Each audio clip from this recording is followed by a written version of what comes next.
Assalamualaikum warahmatullahi wabarakatuh. Perkenalkan, nama saya Fadli Ibrahim dari kelas akuntansi 2A reguler. Di sini saya akan menjelaskan tentang bandingan makna hakikat Al-Quran dengan makna hakikat hadis beserta paparan dan sumber referensinya. Yang pertama, bandingan hakikat Al-Quran. Al-Quran adalah kalamullah yang diturunkan kepada Nabi Muhammad lewat perantara Malaikat Jibril sebagai mukjizat. Al-Quran merupakan sumber hukum dalam Islam. Kata sumber dalam artian ini hanya dapat digunakan untuk Al-Quran maupun Sunnah, karena memang keduanya merupakan wadah yang ditimba hukum syara'. Tetapi tidak mungkin kata ini digunakan untuk ijma dan qiyas, karena memang keduanya merupakan wadah yang dapat digunakan yang ditimba norma hukum. Ijma dan qiyas juga termasuk cara dalam menemukan hukum.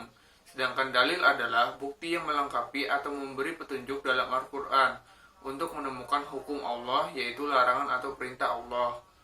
Apabila terdapat suatu kejadian, maka pertama kali yang harus dicari sumber hukum dalam Al-Quran seperti macam-macam hukum di bawah ini yang terkandung dalam Al-Quran, yaitu 1.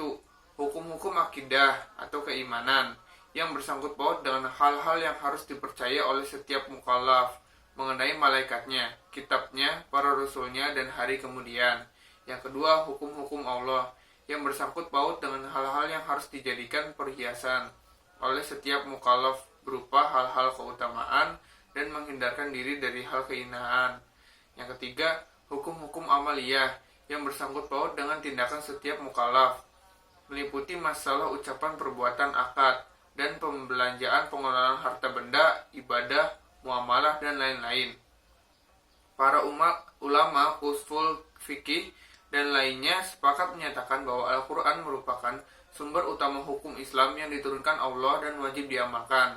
Seorang mustahid tidak dibenarkan menjadikan dalil lain sebagai hujjah sebelum membahas dan meneliti ayat-ayat Al-Quran. Apabila hukum permasalahan yang ia cari tidak ditemukan dalam Al-Quran, maka barulah mustahid tersebut mempergunakan dalil lain. Sebagian besar jumhur ulama berpendapat tentang kehujahan Al-Quran dan Al-Quran sebagai sumber hukum Islam. Demikian juga ulama-ulama mazhab. Berikut pendapat imam mazhab tentang kehujahan Al-Quran. Pandangan Imam Asy-Syafi'i. Imam Asy-Syafi'i menganggap bahwa Al-Quran tidak bisa dilepaskan dari As-Sunnah karena kaitan antara keduanya sangat erat sekali. Jika para ulama berpendapat bahwa sumber hukum Islam yang pertama adalah Al-Quran, kemudian As-Sunnah, maka Imam Asy-Syafi'i berpendapat bahwa sumber hukum Islam pertama itu Al-Quran dan As-Sunnah, sehingga seakan-akan beliau menganggap keduanya berada pada satu martabat. Ia mengakui bahwa di antaranya keduanya terdapat perbedaan cara memperolehnya, dan menurutnya As-Sunnah merupakan penjelas keterangan yang bersifat umum yang ada di Al-Quran. Lalu ada landasan dan dalil bahwa Al-Quran sebagai sumber hukum pertama dan dalam Islam adalah sebagai berikut. Dalam surat Al-Isra ayat 9 yang berbunyi, Inna hadzal Qur'ana yahdi lillati hiya aqwamu wa yubasyirul mu'minina allazina ya'maluna as-solihati anna lahum ajran kabira. Yang artinya, dan sesungguhnya kami telah mengulang-ulang kepada manusia dalam Al-Quran ini tiap macam-macam perumpamaan, tapi kebanyakan manusia tidak menyukai kecuali mengingkari. Quran surat Al-Isra ayat 89. Dan yang kedua surat Al-Baqarah ayat 1 dan 2 yang berbunyi, Alif Lam Mim Zalikal kitabu la raiba fil hudal lil muttaqin. Yang artinya, Alif Lam Mim, kitab Al-Quran ini tidak ada keraguan padanya, petunjuk bagi mereka yang bertakwa. Quran surat Al-Baqarah ayat 1 dan 2. Adapun rincian hukum-hukum yang terdapat dalam Al-Quran adalah sebagai berikut. Hukum keluarga. Hukum bidang ini mencakup bidang-bidang rumah tangga, mulai dari terbentuknya pernikahan sampai masalah talak, rujuk, iddah, dan warisan. Hukum muamalat, yaitu hukum-hukum yang mengatur hubungan seseorang dengan yang sejenisnya, seperti jual beli, sewa menyewa, gadai menggadai, syirkah, utang piutang, dan hukum perjanjian. Hukum-hukum jenis ini mengatur hubungan perorangan, masyarakat, hal-hal yang berhubungan dengan harta kekayaan, dan memelihara hak dan kewajiban masing-masing. Yang ketiga, hukum jinayat. Hukum bidang ini secara khusus menjelaskan hukum sebagai tindakan kejahatan seperti pembunuhan, perampokan, penipuan, dan perzinahan. Lalu, di sini saya akan menjelaskan tentang kedudukan hadis sebagai sumber hukum Islam. Sunnah adalah sumber hukum Islam, pedoman hidup kaum muslimin. Yang kedua setelah Al-Quran. Bagi mereka yang telah beriman terhadap Al-Quran sebagai sumber hukum Islam, maka secara otomatis harus percaya bahwa sunnah juga merupakan sumber hukum Islam. Bagi mereka yang menolak kebenaran sunnah sebagai sumber hukum Islam, bukan saja memperoleh dosa, tetapi juga murtad hukumnya.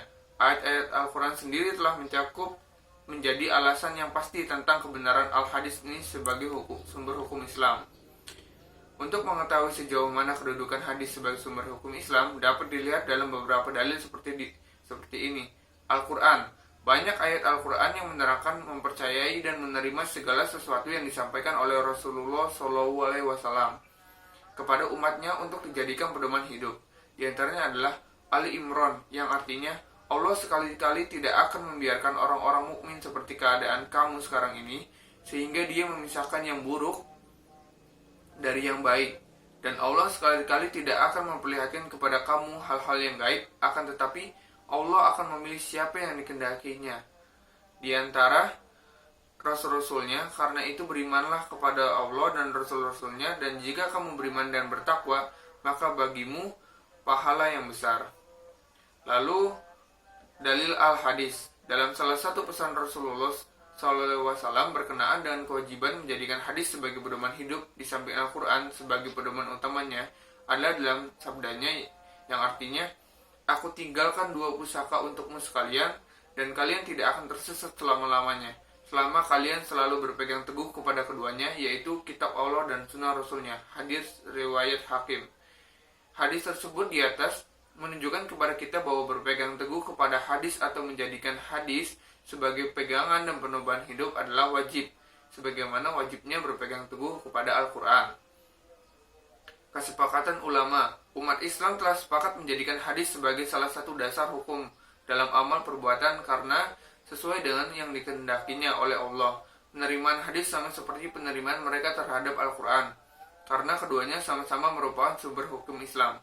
Kesepakatan umat muslimin dalam mempercayainya, menerima, dan mengamalkan segala ketentuan yang terkandung di dalam hadis telah dilakukan sejak masa Rasulullah, sepeninggal beliau, masa Khulafaur Ar-Rasyidin hingga masa-masa selanjutnya, dan tidak ada yang mengingkarinya.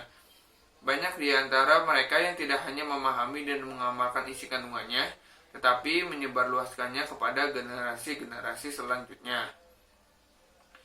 Lalu hadis Nabi. Terdapat banyak hadis-hadis Rasulullah SAW yang menunjukkan kewajiban untuk mengikuti sunnah nabawiyah dan menegaskan bahwa sunnah itu memiliki kedudukan yang sama seperti Al-Quran dari segi keadaannya sebagai sumber untuk menetapkan hukum-hukum. Di antara hadis-hadis tersebut, yang pertama ada hadis yang diriwayatkan oleh Al-Bukhari dengan sanadnya dari sahabat Abu Hurairah bahwa Rasulullah SAW bersabda, yang artinya setiap umatku akan masuk surga kecuali mereka yang enggan dan tidak mau. Para sahabat kemudian bertanya keheranan, siapakah yang tidak mau memasukinya itu wahai Rasulullah? Beliau menjawab, orang yang mentaatiku akan masuk surga, dan orang yang mendurhakaiku berarti dia enggan dan tidak mau. Lalu hadis yang kedua, hadis yang menjelaskan bahwa dengan berpegang teguh kepada Al-Quran dan Sunnah, maka tidak akan tersesat untuk selamanya, sebagaimana yang diriwayatkan oleh Malik bin Anas bahwasanya Rasulullah SAW bersabda, yang artinya, aku telah meninggalkan kepada kalian 2 perkara.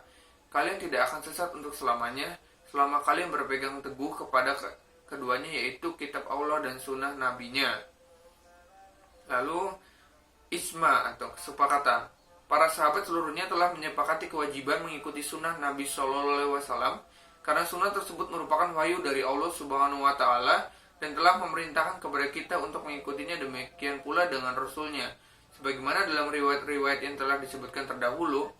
Fakta-fakta yang menunjukkan kesepakatan mereka akan kehujahan sunnah dalam agama cukup banyak dan tidak terbilang jumlahnya, dan tidak diketahui ada seorang pun di antara mereka yang menyalahi menentang hal tersebut. Kemudian para tabi'in menempuh jalan para sahabat dengan mengambil dan mengikuti apa yang terdapat dalam sunnah berupa hukum, adab, dan tidak seorang dari mereka berani menentang sunnah yang sahih.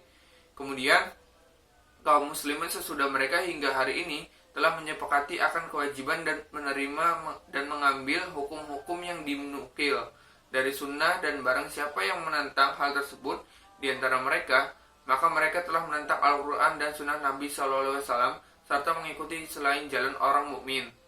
Oleh karena itu, kaum muslimin sangat setia menukilnya, memeliharanya, dan berpegang teguh dengannya karena taat kepada Allah SWT dan mengikuti SAW. Demikian yang dapat saya sampaikan. Kurang lebihnya mohon maaf. Wassalamualaikum warahmatullahi wabarakatuh.